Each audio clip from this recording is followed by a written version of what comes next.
going back and reviewing, watching the game from Saturday, let's start offensively. I thought Taylor played really well. You know, we had no turnovers. He took care of the ball, made a really good decision down there right before half. You know, we had no timeouts. There was a potential he could run it in there, but we had no timeouts. If he didn't make it, linebacker was coming on him, coming to tackle him a little bit. He made a good decision to throw that one. I thought our offensive line, you know, the 2 sacks were not on the offensive line. We had a mental error in the backfield on the first one. The second one we protected well. It was more of a coverage sack there. And it was really, really nice to end with 2 scores in a 4-minute span right before half, and then come out and have 2 3-and-outs defensively and score both times there. So I was pleased there offensively with all the different guys catching the ball, and then defensively we have to have more production out of our linebackers. We need to play better there. We need to play better on the D-line. We didn't have the production that we need there after the first drive. I thought our secondary settled in, and you know, we had 6 missed assignments there early in the first drive, and then we cut a tight end loose in the second drive, and that was from the linebacker position as well. So we've got to get those things cleaned up, which they did during the game, but I thought our special teams played extremely well. No penalties in that group, which is hard to do any game, let alone the first game. So we did some things good with limiting penalties, and certainly threw and caught the ball and protected well.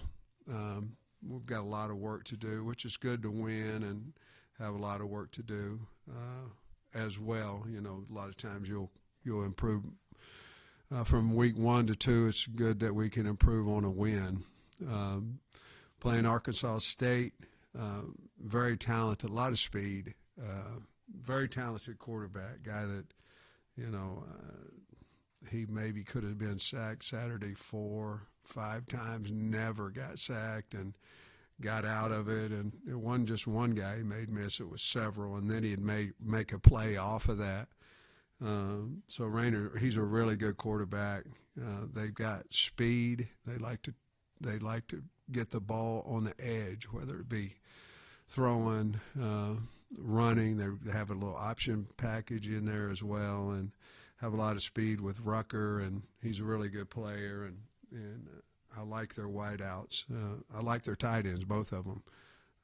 So they're explosive, got a good running back. They're explosive on offense. Obviously, they've won several games over their last 8 or 9 games. I think they've won 6 or 7, 6 of them or something like that. Defensively, multiple, play very hard. Their interior guys do a really good job of pushing the pocket. We've got to be aware of that. They have some nice schematics that they threw in.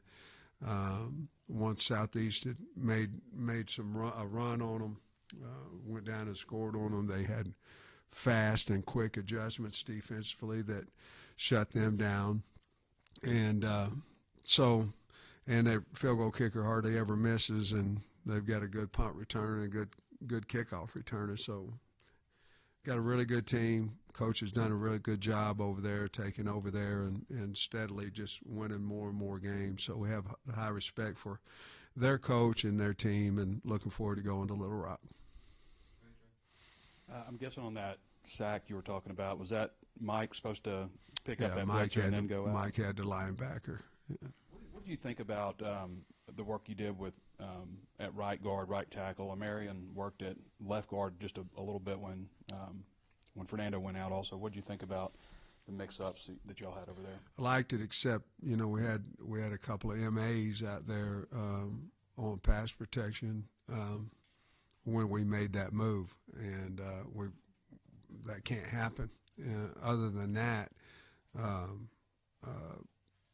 I think we started who we should have started, but we also needed to get those reps in there. But we can't have mental errors.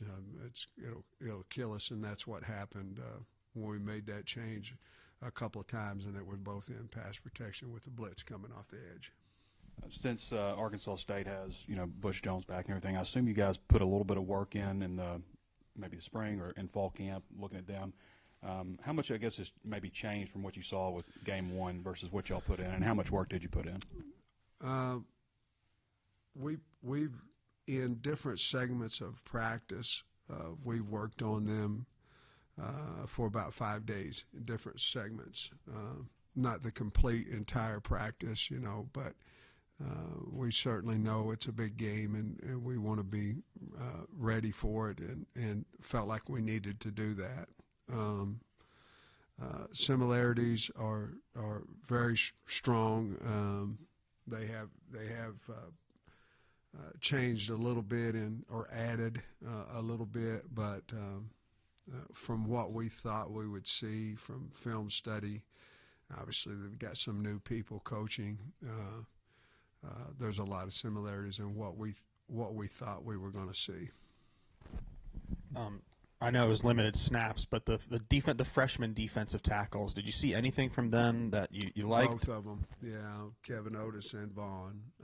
I like both of them. It was limited action, but hell, Vaughn had 2 tackles, and KO had one, and so I think we've got to continue to develop those guys. I know your question was about the 2 young guys, but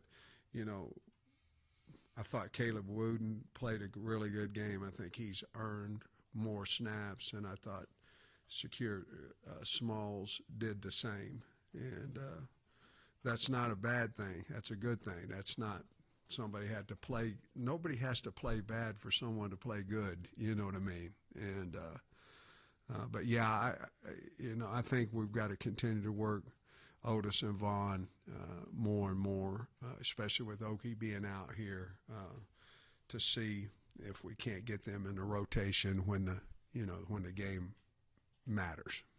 Shakur obviously did some, the strip sack, the recovery, things that really stood out. I'm curious. You mentioned Caleb. What was he able to do that maybe caught your eye? He's a veteran. He's played some ball, and he plays extremely hard. And he seems to be, in other words, it's like anything, consistency, playing hard, effort will make you trust somebody. And he did that before this game, but he's in the right spots. He plays extremely hard, and he'll hit you. He can tackle in the open field. And those are things that we saw Saturday. Entering this week, you kind of joked about it on Saturday. It's not really a rivalry. You haven't played each other, but an in-state foe. Both programs have so much history. I mean, is it a weird week, kind of, as you enter this, just with the emotions involved? Well, I think certainly we're the ones with the pressure on us. I wouldn't think that they would have it. That's the reason. I'm assuming it's the first time we've ever played, because most of the time it would be our decision whether to play that game or not, So certainly we have high respect for their program. I don't think there's a ton of Arkansas kids, to be totally honest, on their team nor on ours, So I think the rivalry goes from it's the first game and it's the fans, and it is. But we certainly understand the importance of the game. And it's closer to Jonesboro to Little Rock is than we are. And so I hope that it's packed and that it's exciting and it's the state playing each other. I think we've only played another in-state rivalry or another in-state team maybe 3 times. It hadn't, maybe 1934 I think we played, and 43 maybe. But I think those have all been since I've been the head coach. But certainly Arkansas State's a different story, and certainly a lot better football team than, with all due respect, than the other guys we played in the state. So I'm excited about it. I'm excited to get this game as it being the first time we've ever played, and I'm glad I'm going to be part of the history of that. So another Little Rock question. What would you see as maybe any advantages of playing there, and then maybe the challenges of having to go to Little Rock and play a game? And then part two, there's no other game scheduled in Little Rock. Do you see a scenario where it comes back up again? I don't know that there's any advantage for us, you know, in all honesty, to go to Little Rock and play Arkansas State. You know, it's closer for them. You know, it's like when we used to go over there and play Mississippi State. It's closer for them, you know. I just don't know that there's going to be 20, 30,000 people less, but from what I understand, it hadn't been packed since I've been a head coach, and hopefully this one is, and it's as loud as Peyton Manning says it is over there. You know, we sure would like that to be the case, but future-wise, you know, I don't really have a lot of say-so in that. You know, the game's been over there. History, you know, I still think history of the power of the Hogs in our state is a bunch of it is because we would take the team over to Little Rock. And, you know, there were certainly different times then, you know, less hotels, less television, you know, where the Hogs could go over there and people could drive up and see the Hogs play and turn around and go home. Obviously, it didn't work out so much, you know, driving from Northwest Arkansas over there, but they could still do it. Obviously, the stadium was much better than the one we had here in those days. So there's a lot of things have changed. Television has changed. Guys, it's changed everything in college football. So I don't know what the advantage of it is going over there except for the passion of the state for the Hogs. And going over there, I think, certainly continues that in the state of Arkansas. And I'm sure you've got some kind of relationship with Butch Jones. What do you make of him as a coach and as a fellow coach in the state? Well, I think he's done a really good job, really good job. They've got a good team now. I mean, they've got a lot of speed, and they play extremely hard, and they're well coached. I mean, that's not coach speak. That's the truth. You turn the film on, they've got a nice football team, and that ultimately goes, you know, through the head coach and the process and all that. And he started, you know, he just kept building, and now they've got one of the top teams in their league over there. And you know, I've known Coach Jones for a long time. I was at Tennessee. Well, for about 2 days, you know, when he got the head coaching job, one waiting to talking to him and one when I did talk to him, and then I'd be about the end of it. But good Lord works in mysterious ways. I was fortunate enough to get the O-line job at Arkansas. And but that's that. And, of course, since he's been, you know, I was here first, you know, before he was at Alabama at the time. And then once he got the Arkansas State job, of course, we've run into each other in different venues and always very respectful, have a lot of respect for him. You mentioned not a lot of in-state kids on either side. Is it still an effective motivational tool to kind of talk to your team about the in-state first-time opponent and all of that, or is it better to just treat it like another game? I think we'd be foolish not to understand the magnitude of the first time in the history of both programs that were played. It's in the state. I mean, you can go play Maine if you've never played Maine, and it's not going to have the same effect as Arkansas State. But at the same time, we have to get better. Our team has to get better. We did some really good things, and we've got things to work on. So I think we'll be more concerned about the things we didn't do well, how we can get that fixed, and then we'll have to at some point address what this game means to the state of Arkansas, the importance. I know we don't expect to see David Oki this weekend, but are you thinking after this weekend, or what's kind of the status on him? Well, we have meetings every day, and he was one of the topics for this morning. He seems to be doing really well. He will not be ready this week, but to get him back by Ole Miss, we'll see. But I think there's a possibility. Now, what that is, I don't know, but I think there's more of a possibility that may happen than what I maybe thought last week. And kind of follow up on that with Antonio Jordan. I think he had the high ankle. Yeah. What's his status? I think Antonio's going to be, 3 weeks probably from now. It was a non-physical. I mean, foot caught in the ground, and he was trying to catch a ball, but it was a serious high ankle sprain. Those are usually about a 4-week recovery especially at that position. You might can get back a little earlier as an offensive lineman or something like that, but at that position. So I'm still going to tell you probably 3 weeks from today. And I think after the game you may have said something about Taylor, how you just want him to play football when it comes to decisions to run and when to take hits and everything. Is there a balancing act there of like, hey, you don't want him to take too many hits, stay healthy, after what y'all saw happen last year? The last year's deal was a fluke. The guy was tripping, or however you want to say it, and hit him low. We want him to be smart. We're trying not to get him to run over people, but we also are on a program where we're really encouraging running out of bounds either. I have 3 clips to show today, 3 of effort, and one of them is 3rd and 11 where he turned up the sideline and stretched out and made the first down.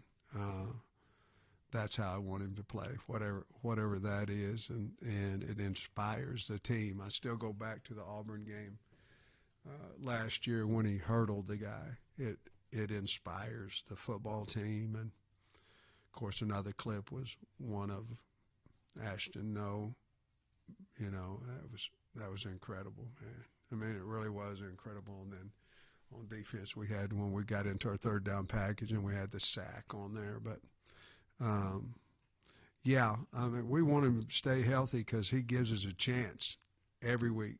And but I've always said guys that are playing not to get hurt are also playing not to get drafted, and it's the truth. I mean, that's just, I don't want to get hurt. Well, you don't want to get drafted either, because if that's the main thing on your mind, you're not. You got to go play the football game, and you got to be on video making plays that other people don't, or they're not going to draft you.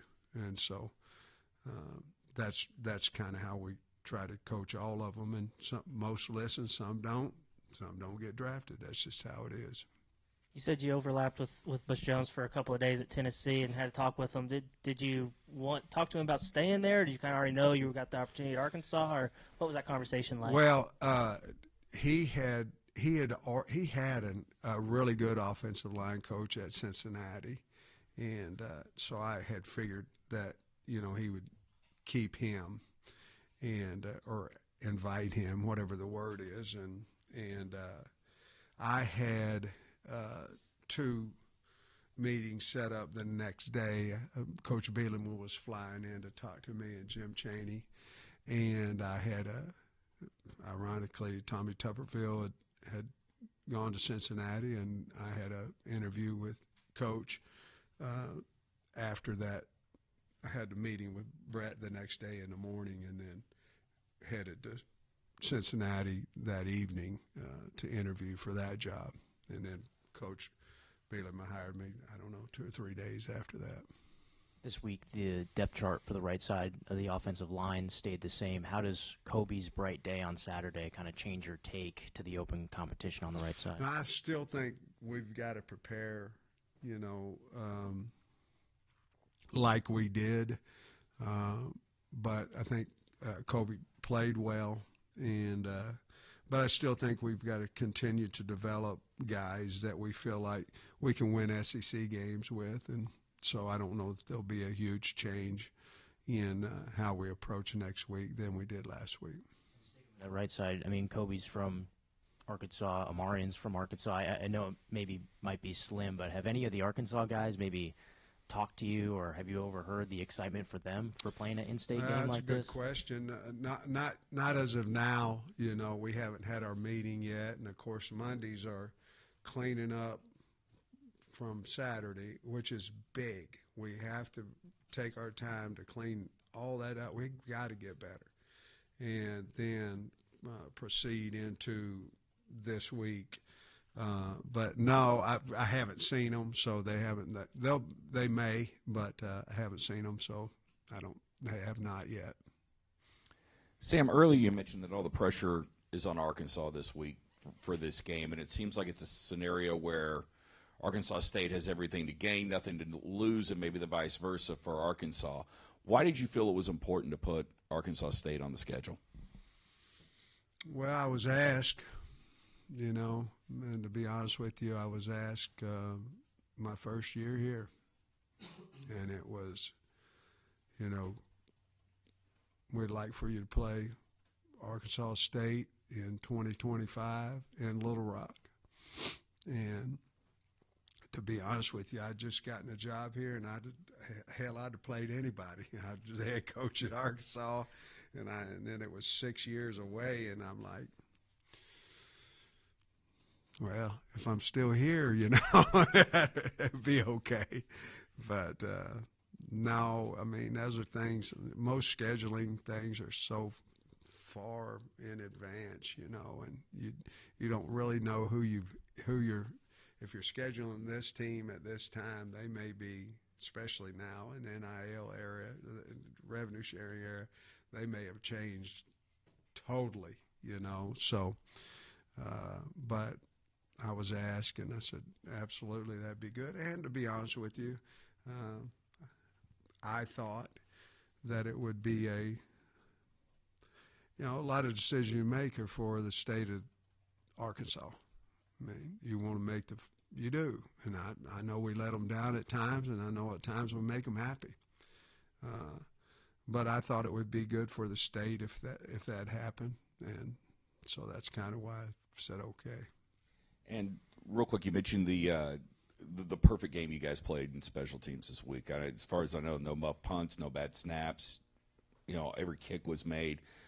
What do you contribute to just playing that kind of game, and how much it seems like you guys have improved overall in that area? I think, you know, first of all, I think, you know, having Scott with me for now going on 6 years, that matters. The ones that do return are retaining the verbiage, you know, the expectations. But I also want to say this, you can have the greatest guys on there that can cover a kick. You can have the greatest protection on field goal. You can have the greatest protection on punt. But if you don't have a punter, a kicker, and a returner, you don't have great special teams. You just don't. And Scott is really good about evaluating kickers and punters. He just is. You know, he's got two of them starting in the NFL right now from here. And, you know, Scott Starsick did a wonderful job as a true freshman out there. Devin Bell is really good at punting. We've got can cover, you know, and Scott went out and got Shanks. Now, he also is a good receiver, but he's also a really good punt returner. So I think those things have helped, and I think Scott deserves a lot of credit for going out and finding the guys that can change special teams, and seem to hit on the guys that he wants. You mentioned earlier more production from the defensive line. What specifically do you want to, like, is it interior, on the edge, overall? Just what do you want to see this week maybe improve? Well, we just didn't have any production. You know, when you look at it and you look at tackles, and Vaughn may have had the most tackles on the D line. We need more production. When you look at there and you look at the linebackers, we're not playing downhill, and you know, we've got to do some things. If that's what it's going to be, we've got to do some things defensively that are moving them. We've got to do some more things because we do have guys that can run in there, but they've got to play better. They've got to get in the right gaps. You know, that's the simplest answer. Be where you're supposed to be.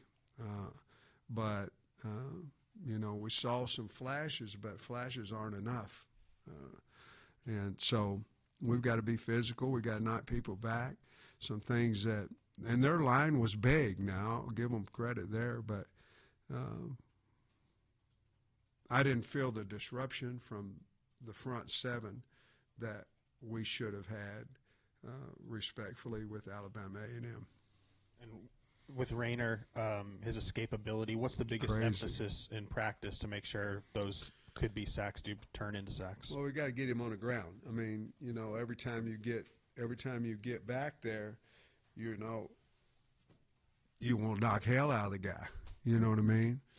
This one right here, if you do that, he's gonna make you miss. Now you've got to open field tackle the guy in the pocket. I mean, that's what you have to do, because he's proved that it's not just one guy missed him. Now they had 2 or 3 times when he made 2 or 3 guys miss in the pocket, and so our biggest thing is if we can get back there, we got to get him on the ground.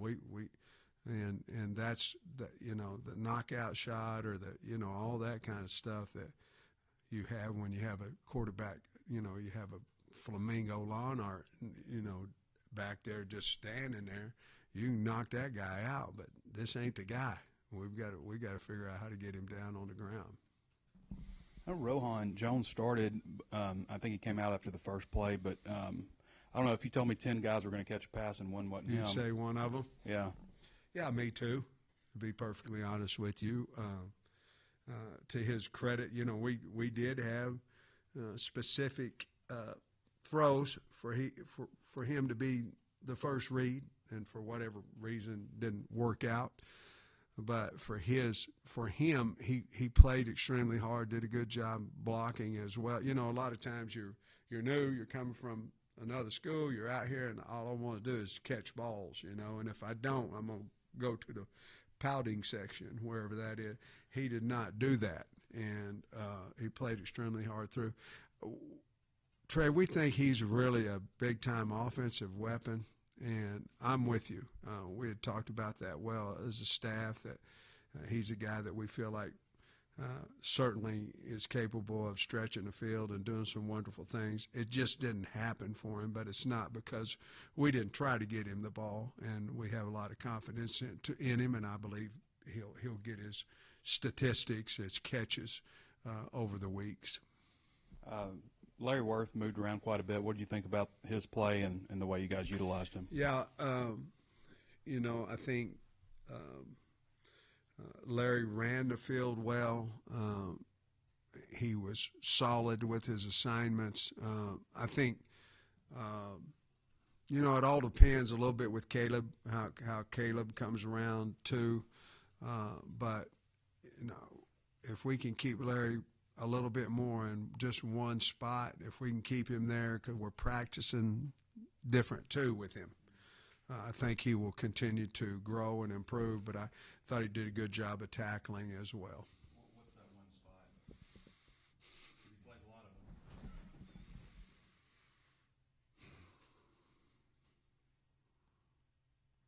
them. Well, he's probably the middle safety. He's probably not the boundaries. He's probably the middle safety.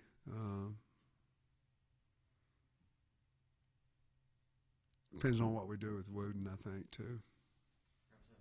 Yeah, Labor Day weekend gives you a chance to get your eye maybe on a few other games, like including Notre Dame. I'm wondering if you saw anything from some of your upcoming opponents over the weekend that stood out to you. Yeah, there's a whole bunch of really good teams on our schedule. I saw that, you know. They did. They looked, you know, there was good looking opponents that we have. You know, I don't really watch a lot of games if we're not going to play them. You know, and a lot of good teams in the SEC. You know, obviously the Texas game was a defensive battle there, two really good teams, and then Notre Dame last night was certainly two really talented football teams out there, and somebody had to lose, you know. And then you go through the league and South Carolina winning, and you know we don't play Alabama, you know, Georgia. So looking through the guys that we play, that seems like there's a whole lot of good football teams out there, big and physical, with a lot of great athletes. Other than Mike's pass pro miss, well, what did you see overall from all the running backs? Pass pro, running, everything. I thought they ran hard. I liked the way Mike played with the ball in his hand. I think he averaged about 9 yards a carry or something close to that. Braylon ran extremely hard. I think there was a couple of reads that I wish we had back. Stay in front side on a lead ISO play, but he ran hard and he finished forward, very engaged in the game. And then Rodney coming in didn't have as much room to run, but we've got to go get the yards that are there. But I was pleased with that. And then when AJ and Settles came in, I thought they ran extremely hard. Settles, I don't think, only had one opportunity. I don't know if AJ's was more than one, too, but both of them running to the left, and both of them ran hard. So, you know, I think it's Mike, Braylon, and then Rodney in that order, and that's how we went into the game. Have you got a favorite Little Rock moment that you recall, either as assistant or in your head coaching here? You know, when I was here as an assistant, we didn't fare so well over there, and well, I don't think we fared at all. You know, if I recall, yeah, we did. Somebody I can't remember. No, I think I forget who we played. It was our bye week, and it was in 21. I forget who it was over there. Was it UAPB the first time? And I think we were up. I don't know. We were up in the plan because it was our bye week, and we wanted to stay healthy going into the bye and all that. And we were up at half, and we were able to do that. It was a little bit of a nightmare in special teams, but we played really well over there in that first half. And then, of course, last year we did too. But we didn't have a lot of fond memories when I was assistant here. I don't know that I'm not positive we won over there. All right. Thank you, guys.